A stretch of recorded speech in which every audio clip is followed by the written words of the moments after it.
मतदारसंघातून प्रीतम मुंडे पुन्हा एकदा निवडणुकीच्या रिंगणात उतरल्यात। तत्पूर्वी मतदानाआधी प्रीतम मुंडे आणि पंकजा मुंडे यांनी सहकुटुंब भगवानगडावर दर्शन घेतलं।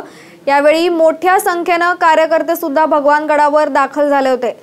भगवानगडावरील समाधीचं दर्शन घेतल्यानंतर प्रीतम मुंडे यांनी स्वर्गीय गोपीनाथ मुंडेंच्या तसबिरीचंही दर्शन घेतलं।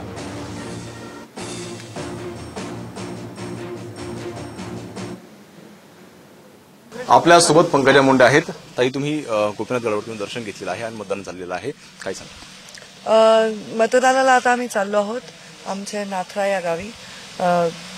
आम्ही इथून क्रॉस करताना किंवा कुठल्याही शुभ कामाला जाताना मुंडे साहेबांचं दर्शन घेतो आणि आज आम्ही इथे दर्शनाला आलो आहोत।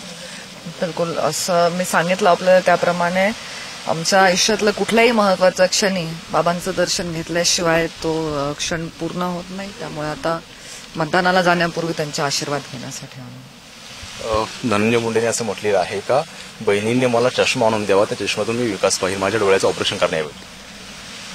आता ते तुमच्या कॅमेऱ्याने तुम्ही बघा, हे सगळ्यात मोठं सत्य आहे लोकशाहीमध्ये।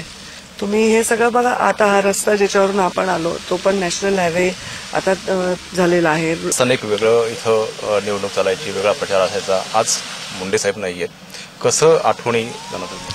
मुंडे साहेब असताना जशी निवडणूक चालायची, त्यांनी जे केलं ते सर्वच मी करायचा प्रयत्न केला आणि ते ज्यांनी जे नाही केलं तेही करायचा प्रयत्न केला। काही ठिकाणी साहेब मला म्हणायचे की या गोष्टी मला करता नाही आल्या, या गोष्टींपासून परावृत्त राहायला पाहिजे, अशा काही